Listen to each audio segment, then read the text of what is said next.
തീർച്ചയായും സംസ്ഥാനത്ത് കഞ്ഞിമുട്ടുന്ന സാഹചര്യത്തിലേക്ക് കാര്യങ്ങൾ പോവുകയാണ്. റേഷൻ വ്യാപാരികൾ സമരത്തിലേക്ക്, അനിശ്ചിതകാല സമരത്തിലേക്ക് പോകുമെന്ന് അവർ നേരത്തെ പ്രഖ്യാപിച്ചതാണ്.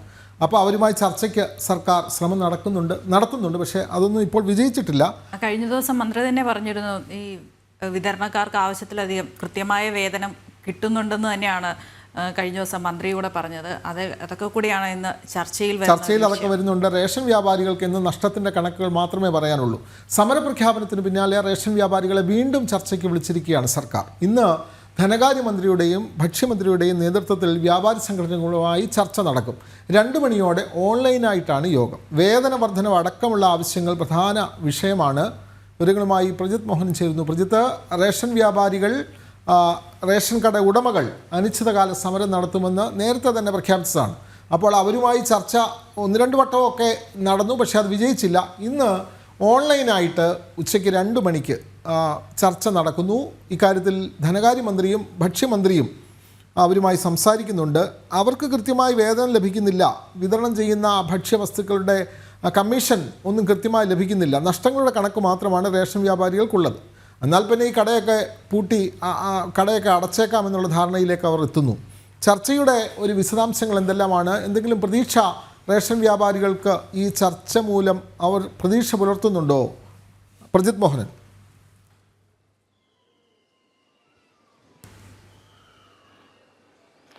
വിനോദ്, ഇത് ഈ റേഷൻ വ്യാപാരികൾ അനിശ്ചിതകാല സമരം പ്രഖ്യാപിച്ച ഈ കടയടച്ച് 27-ാം തീയതി മുതൽ തങ്ങൾ അനിശ്ചിതകാലത്തേക്ക് കടയടച്ചുകൊണ്ടുവന്ന് പ്രഖ്യാപിച്ചതിന് ശേഷമുള്ള 2ാമത്തെ യോഗമാണ് ഇന്ന് ചേരുന്നത്. ആദ്യത്തെ യോഗം ഭക്ഷ്യവകുപ്പ് മന്ത്രിയുടെ നേതൃത്വത്തിലായിരുന്നു. അന്നത്തെ യോഗത്തിൽ കാര്യമായ തീരുമാനങ്ങളിലേക്ക് പോകാൻ കഴിഞ്ഞില്ല. പ്രത്യേകിച്ച് റേഷൻ വ്യാപാരികൾ മുന്നോട്ട് വെച്ച ചില പ്രധാന ആവശ്യങ്ങൾ: ഒന്ന്, 2018-17 മുതൽ നിലനിൽക്കുന്ന വേതന പാക്കേജിൻ്റെ പരിഷ്കരണം, ഒപ്പം നിലവിലത്തെ അവരുടെ ക്ഷേമനിധി അടക്കമുള്ള കാര്യങ്ങളിൽ കൂടുതൽ സർക്കാരിൻ്റെ സഹകരണം, അങ്ങനെയുള്ള ആവശ്യങ്ങൾ നിരവധിയുണ്ട്. നേരത്തെ ഓണക്കാലത്ത് പ്രഖ്യാപിച്ച 1000 രൂപയുടെ ഓണറേറിയം നൽകുക തുടങ്ങിയിട്ടുള്ള കാര്യങ്ങൾ. എന്നാൽ ഇതിലൊന്നും അനുകൂലമായൊരു നിലപാടിലേക്ക് സർക്കാർ പോയില്ല എന്നുള്ളതാണ്. അതിനുശേഷം ഭക്ഷ്യവകുപ്പ് മന്ത്രി വാർത്താ സമ്മേളനം വിളിച്ച് സംസ്ഥാനത്തെ 13,000-ഓളം വരുന്ന റേഷൻ വ്യാപാരികൾക്ക്, അതിൽ 10,000-ലധികം പേർക്കും മാസം 30,000 രൂപയിലും അധികം വരുമാനമുണ്ട് എന്നുള്ളൊരു പ്രസ്താവനയും നടത്തിയിരുന്നു. ഇതും റേഷൻ വ്യാപാരികളെ പ്രകോപിപ്പിച്ചിട്ടുണ്ട്. പക്ഷേ ഇന്ന് കഴിഞ്ഞ ദിവസം രാത്രിയാണ് ഈ രീതിയിൽ റേഷൻ വ്യാപാരികൾക്ക് ഇന്നൊരു യോഗം,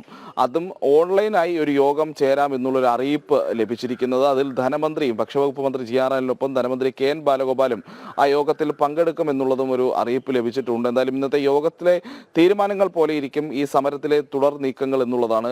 27-ാം തീയതി മുതൽ റേഷൻ വ്യാപാരികൾ കൂടി സമരത്തിലേക്ക് പോവുകയാണെങ്കിൽ സംസ്ഥാനത്തെ പൊതുവിതരണ രംഗം, റേഷൻ വിതരണ രംഗം ഏതാണ്ട് പൂർണ്ണമായും സ്തംഭിക്കുന്ന ഒരു അവസ്ഥയിലേക്ക് കാര്യങ്ങൾ എത്തുമെന്നുള്ളത് എടുത്തു പറയേണ്ടതുണ്ട്. ഈ വാതിൽപ്പടി വിതരണക്കാർ, റേഷൻ വെയർഹൗസുകളിൽ നിന്ന് റേഷൻ കടകളിലേക്ക് സാധനങ്ങൾ എത്തിച്ചു നൽകുന്ന വാതിൽപ്പടി വിതരണക്കാരുടെ സംഘടനകൾ ഇപ്പോൾ തന്നെ സമരത്തിലാണ്. അതോടൊപ്പം തന്നെ 31-ാം തീയതി കഴിഞ്ഞാൽ സേവനങ്ങൾ അവസാനിപ്പിക്കുമെന്ന് ഇ-പോസ് മിഷന് സർവീസ് നൽകുന്ന കമ്പനിയായിട്ടുള്ള വിഷൻ ടെക് സർക്കാരിനെ അറിയിച്ചിട്ടുണ്ട്. കമ്പനിക്ക് മാത്രം ഏതാണ്ട് 6,26,00,000 രൂപ സർക്കാർ കുടിശ്ശിക നൽകാനുണ്ട്. അപ്പോൾ ഈ 3 സാഹചര്യങ്ങൾ ഒരുമിച്ച് വരികയാണെങ്കിൽ 27-ാം തീയതി മുതൽ 31-ാം തീയതി വരെയുള്ള 27-ാം തീയതി മുതലുള്ള റേഷൻ കടകളുടെ അനിശ്ചിതകാല സമരം, അങ്ങനെ മൊത്തത്തിൽ സംസ്ഥാനത്തെ റേഷൻ വിതരണ രംഗം ഏതാണ്ട് പൂർണ്ണമായി സ്തംഭനാവസ്ഥയിലേക്ക് പോകുന്ന ഒരു സാഹചര്യത്തിലേക്ക് കാര്യങ്ങൾ എത്തി നിൽക്കുന്നു. ഇപ്പോൾ തന്നെ പല റേഷൻ കടകളിലും സാധനങ്ങളൊന്നുമില്ല എന്നുള്ളതൊരു യാഥാർത്ഥ്യമാണ്. ജനുവരി 1 മുതൽ തുടരുന്ന ഈ വാതിൽപ്പടി വിതരണക്കാരുടെ സമരം തന്നെയാണ് അതിന് കാരണമായിട്ടുള്ളത്. അപ്പോൾ ആ സമരങ്ങൾ തുടരുകയും പുതിയ സമരങ്ങൾ വരികയും റേഷൻ കടകൾ പൂർണ്ണമായി അടച്ചിടുകയും ചെയ്താൽ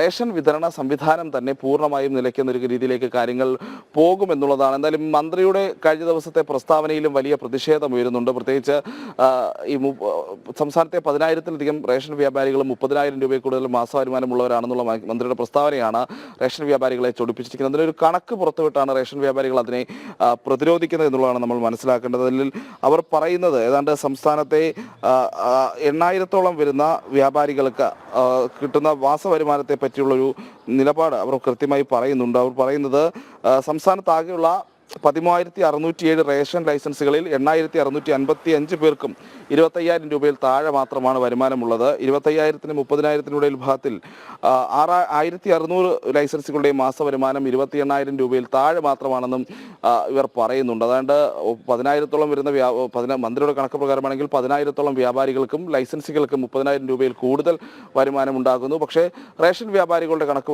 വരുമ്പോൾ, അല്ലെങ്കിൽ അവർ നേരത്തെ ഈ കമ്മീഷൻ വിവരങ്ങൾ അടക്കം വെച്ചിട്ട് അവർ പുറത്തുവിടുന്ന ഡാറ്റ വെച്ചിട്ട് അങ്ങനെയൊരു വരുമാനം അവർക്കില്ല എന്നുള്ളത് വ്യക്തമാക്കുകയും ചെയ്തു. ഇതോടൊപ്പം തന്നെയാണ് ഈ ഒരു ലഭിക്കുന്ന വരുമാനത്തിൽ നിന്ന് വേണം കടവാടക, വൈദ്യുതി ചാർജ്, അതോടൊപ്പം തന്നെ കടയിൽ നിൽക്കുന്ന ആളിന് ശമ്പളം തുടങ്ങിയിട്ടുള്ള കാര്യങ്ങളും റേഷൻ വ്യാപാരികൾ നൽകാൻ. അപ്പോൾ അതിനുശേഷം അവർക്ക് ലഭിക്കുന്ന ഒരു തുച്ഛമായ വരുമാനം മാത്രമാണെന്നുള്ളൊരു യാഥാർത്ഥ്യമാണ്.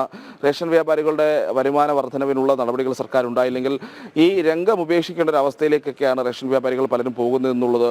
ഒപ്പം ഈ കടകളും സംവിധാനങ്ങളും ഒക്കെ ആരംഭിക്കാൻ ലോണൊക്കെ എടുത്ത് നടപടിക്രമങ്ങളുമായൊക്കെ മുന്നോട്ട് പോയ ഒട്ടനവധി ആളുകളുണ്ട്. അപ്പോൾ അവർക്കൊക്കെ ഉണ്ടാകുന്ന ഭീമമായ നഷ്ടവും ഒന്നും നികത്താൻ സർക്കാരിൻ്റെ ഭാഗത്തു നിന്നൊരു ഇടപെടൽ ഉണ്ടാകുന്നില്ല എന്നുള്ളതൊരു പ്രശ്നമായി നിലനിൽക്കുന്നു. അങ്ങനെ നിരവധി പ്രശ്നങ്ങളുള്ള സമയത്താണ് ഭക്ഷ്യവകുപ്പ് മന്ത്രി ഇത്തരത്തിലൊരു പ്രസ്താവന നടത്തി റേഷൻ വ്യാപാരികളെ വീണ്ടും പ്രകോപിപ്പിച്ചിരിക്കുന്നത്. പക്ഷേ ഇന്ന് നടക്കുന്ന ചർച്ച അത് ഏത് രീതിയിൽ പോകുമെന്നനുസരിച്ചിരിക്കും. 27-ാം തീയതി മുതൽ അനിശ്ചിതകാലത്തേക്ക് കടയടച്ചിട്ടുള്ള സമരപ്രഖ്യാപനത്തിൻ്റെ കാര്യത്തിലൊരു തീരുമാനമുണ്ടാകുക. വിനോദ്. പ്രജിത്ത്, അതേപോലെ തന്നെ ഈ റേഷൻ വ്യാപാരികൾ സംയുക്തമായ ഒരു സമരത്തിലേക്ക് ആണോ നീങ്ങുന്നത്? പ്രത്യേകിച്ചും നിരവധി യൂണിയനുകൾ ഉണ്ട്, നിരവധി സംഘടനകളുണ്ട് റേഷൻ വ്യാപാരികളുടെ ഇടയിൽ. ഇടതുപക്ഷത്തെയും അല്ലെങ്കിൽ ഇടത് അനുകൂലമല്ലാത്തതും ഭരണപക്ഷത്തെയും പ്രതിപക്ഷത്തെയും ഒക്കെ അനുകൂലിക്കുന്ന സംഘടനകളുണ്ട്. അപ്പോൾ ഇവർ സംയുക്തമായ ഒരു പണിമുടക്കിലേക്കാണോ ഇപ്പോൾ നീങ്ങുന്നത്? അത് കൂടി പറയാൻ കഴിയുമോ പ്രജിത്ത്?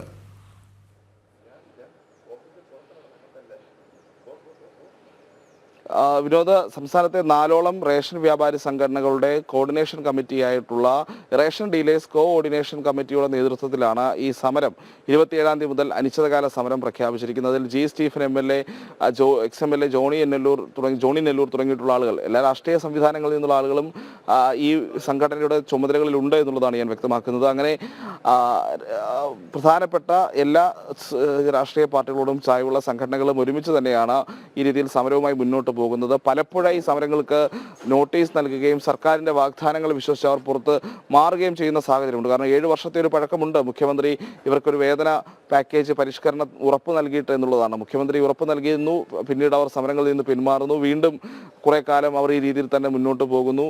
ഒടുവിൽ വീണ്ടും സമരപ്രഖ്യാപനവുമായി വരുന്നു. സർക്കാർ ഒരു ഉറപ്പ് നൽകും, ആ ഉറപ്പും വിശ്വസിച്ച് വീണ്ടും വീട്ടിൽ പോകും. അങ്ങനെ അതിങ്ങനെ തുടർച്ചയായി കൊണ്ടിരിക്കുന്ന ഒരു സാഹചര്യത്തിലാണ് ഇനിയൊരു കൃത്യമായ നിലപാട് റേഷൻ വ്യാപാരികളുടെ വേതന വർധനവുമായി ബന്ധപ്പെട്ടുണ്ടാകാതെ സമരത്തിൽ നിന്ന് പിന്നോട്ട് പോകുന്നില്ല എന്നൊരു നിലയിലേക്ക് റേഷൻ വ്യാപാരി കോഓർഡിനേഷൻ കമ്മിറ്റി എത്തിയത് എന്നുള്ളതാണ്. പലപ്പോഴായി ഈ പറയുന്ന ആവശ്യങ്ങൾ പ്രഖ്യാപിച്ച് അവരോട് ചെറിയ സൂചനാ പണിമുടക്കുകളും ഒക്കെ നടത്തുന്നത് നമ്മൾ കണ്ടിട്ടുള്ളതാണ്. അധിക ദിവസം അങ്ങനെ സംസ്ഥാനത്തെ റേഷൻ വിതരണം സമീപിക്കുന്ന ഒരവസ്ഥയിലേക്ക് വ്യാപാരികൾ കൊണ്ടുപോയിട്ടില്ല എന്നുള്ളതും ഈ ഘട്ടത്തിൽ എടുത്തു പറയേണ്ടതാണ്. ഗത്യന്തരമില്ലാതെ തന്നെയാണ് ഇത്തരമൊരു അവസ്ഥയിലേക്ക്, സമരത്തിലേക്ക് ഇവർ പോയത് എന്നുള്ള കാര്യത്തിലും തർക്കമില്ല. പക്ഷേ അപ്പോഴും സർക്കാർ സ്വീകരിക്കുന്ന ഒരു സമീപനമാണ് ഈ കാര്യത്തിൽ കാര്യങ്ങൾ കൂടുതൽ വഷളാക്കുന്നത് എന്ന് പറയേണ്ടി വരുന്നു. വാതിൽപ്പടി വിതരണക്കാരുടെ സമരം പരിഹരിക്കാനുള്ള നടപടികളില്ല. ഒപ്പം ഇപോസ് മിഷനുകളുമായി ബന്ധപ്പെട്ട് അതിന് സർവീസ് നൽകുന്ന സ്ഥാപനത്തിന് 9 മാസമായി മുടങ്ങിക്കിടക്കുന്ന കുടിശ്ശിക നൽകാനുള്ള നീക്കം സർക്കാരിന്റെ ഭാഗത്തു നിന്നുണ്ടാക്കുന്നില്ല. ഇപ്പോൾ റേഷൻ വ്യാപാരികളുടെ സമരത്തിലും ആദ്യഘട്ട ചർച്ചയിൽ സർക്കാർ സ്വീകരിച്ചൊരു സമീപനം അത് റേഷൻ വ്യാപാരികളെ കൂടുതൽ പ്രകോപിതരാക്കുന്നു. അങ്ങനെ ഈ റേഷൻ വിതരണത്തിന് അത്ര അനുയോജ്യമായൊരു നിലപാടല്ല ഭക്ഷ്യവകുപ്പിൻ്റെയൊക്കെ ഭാഗത്ത് നിന്ന് ഉണ്ടാകുന്നത് എന്നുള്ളത് ഈ ഘട്ടത്തിൽ പറയേണ്ടി വരുന്നു. സുഗമമായ റേഷൻ വിതരണത്തിനുള്ള നടപടിക്രമങ്ങളുമായി സർക്കാർ മുന്നോട്ട് പോയില്ലെങ്കിൽ ഏതാണ്ട് പൂർണ്ണമായും ഈ റേഷൻ വിതരണം എന്നുള്ള നടപടിക്രമങ്ങൾ അല്ലെങ്കിൽ റേഷൻ വിതരണ സംവിധാനം തന്നെ നിലച്ചു പോകുന്ന ഒരു സാഹചര്യം അധികം വൈകാതെ കേരളത്തിൽ ഉണ്ടാകുമെന്നുള്ളതാണ്. വിനോദ്. അങ്ങനെ തന്നെയാണ്. പാവപ്പെട്ടവർക്കും സാധാരണക്കാർക്കും ഒക്കെ തന്നെ ഭക്ഷ്യ സാധനങ്ങൾ വിതരണം ചെയ്യുന്ന റേഷൻ കടകൾ അത് നടത്തുന്ന വ്യാപാരികൾക്ക് കൃത്യമായി അവരുടെ വേതനം നൽകാതെ അവരുടെ കൃത്യം ഉപജീവന മാർഗ്ഗമാണ്. പലരും റേഷൻ കടകൾ കൊണ്ട് ജീവിക്കുന്നവരാണ്. അവരാണ് പാവങ്ങൾക്ക് അരി വിതരണം ചെയ്യുന്ന ആളുകൾ. അതിൽ ഒക്കെ കുഴപ്പക്കാരൊക്കെ ഉണ്ട്. എന്നാൽ പോലും ഭൂരിപക്ഷം വരുന്ന റേഷൻ വ്യാപാരികൾ ആവശ്യപ്പെടുന്ന അവരുടെ ന്യായമായ ആവശ്യങ്ങൾ അത് കേൾക്കാൻ സർക്കാർ തയ്യാറാവണം. അവർക്ക് വേണ്ട വേതനം നൽകണം. അവരുടെ പണിമുടക്കിൽ നിന്നും പരമാവധി അവരെ ഒഴിവാക്കാനുള്ള സാധ്യതകൾ ഇന്ന് ഉച്ചയ്ക്ക് നടക്കുന്ന ചർച്ചയിൽ അക്കാര്യങ്ങളിൽ ഒരു തീരുമാനമാകുമെന്ന് നമുക്ക് കരുതാം. നേരത്തെ പ്രജിത്ത് പറഞ്ഞ പോലെ പരമാവധി പണിമുടക്കൊന്നുമില്ലാതെ പ്രതിഷേധ സമരങ്ങൾ മാത്രമൊക്കെ ആയിട്ടാണ് റേഷൻ വ്യാപാരികൾ മുന്നോട്ട് പോകുന്നത്. പക്ഷേ എനിക്ക് തോന്നുന്നു ഗതി മുട്ടിയത് കൊണ്ടാവാം അനിശ്ചിതകാല സമരം. അത് സംയുക്ത കോർഡിനേഷൻ കമ്മിറ്റിയാണ്, ഭരണപക്ഷത്തെയും പ്രതിപക്ഷത്തെയും ഒക്കെ വ്യാപാരികളെ കൂടാതെ ഇപ്പോൾ ഇപ്പോസ് കരാർ കമ്പനിയും കൂടി ഈ 31-ന് ശേഷം സമരം പ്രഖ്യാപിച്ചിട്ടുണ്ട്. അവർ 31-ാം തീയതി വരെയാണ് അവരുടെ സേവനം ഉണ്ടാകുക എന്നാണ് ഇപ്പോൾ അറിയിച്ചിട്ടുള്ളത്. അപ്പോൾ അവരുടെ സമരവും ഇക്കൂടെ ഉണ്ടാവും. അതെ, അതുകൂടി വന്നാൽ പിന്നെ മാർക്കറ്റിൽ നിന്നും ഇരട്ടി വിലയ്ക്ക് സാധനങ്ങൾ വാങ്ങേണ്ട ഗതികേട് ആളുകൾക്കുണ്ടാകും. അതുകൊണ്ട് ആ ഒരു സാഹചര്യം സൃഷ്ടിക്കാതെ സർക്കാർ ഈ ചർച്ചയിൽ ഒരു കൃത്യമായ തീരുമാനം ഉണ്ടാകട്ടെ എന്ന് നമുക്ക് വിശ്വസിക്കാം.